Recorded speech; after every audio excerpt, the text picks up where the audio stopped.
ಪಕ್ಷದ ಎಲ್ಲ ಪದಾಧಿಕಾರಿಗಳಿಂದ doctor B R. Ambedkar ಅವರ 135ನೇ ಜಯಂತಿ ವಿಜೃಂಭಣೆಯಿಂದ ಆಚರಣೆ.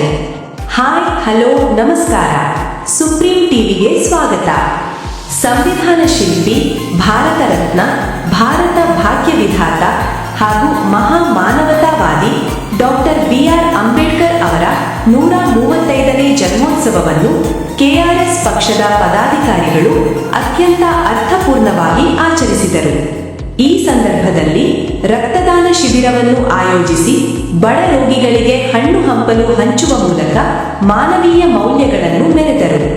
ಕೆಆರ್ಎಸ್ ಪಕ್ಷದ ಪ್ರಮುಖರಾದ ಶಿವು ಜಿಎಂ, ಮಲ್ಲಿಕಾರ್ಜುನ್ ರುಟ್ಟಿವಾಡ, ಮಂಜುನಾಥ್ ಹಿರೇಮಠ್, ದೇವಪ್ಪ ಬಂಡಿಬಡ್ಡರ್, ಮಂಜುನಾಥ್ ಮಾನೆ, ದಾದಾಪೀರ್, ಖಾದರ್ ಭಾಷಾ ಖಾದ್ರಿ, ಅರುಣ್ ಬಡಿಗೆ ಇನ್ನೂ ಹಲವು ಮುಖಂಡರು ರಕ್ತದಾನ ಮಾಡುವ ಮೂಲಕ ಸಮಾಜದ ಎದುರು ಒಳ್ಳೆಯ ಮಾದರಿಯನ್ನು ನಿರ್ಮಿಸಿದ್ದಾರೆ. ಇಂತಹ ಸಾಮಾಜಿಕ ಕಾಳಜಿ ಕಾರ್ಯಕ್ರಮಗಳು ಇನ್ನಷ್ಟು ಹೆಚ್ಚಾಗಲಿ ಎಂದು ಸುಪ್ರೀಂ ಟಿವಿ ಹಾರೈಸುತ್ತದೆ. ನೋಡ್ತಾ ಇರಿ ಸ್ವಚ್ಛ ಸಮಾಜಕ್ಕಾಗಿ ಸುಪ್ರೀಂ ಟಿವಿ. ವರದಿ ಮಂಜುನಾಥ್ ಬೆಳಗೇರೆ, ಹುಬ್ಬಳ್ಳಿ.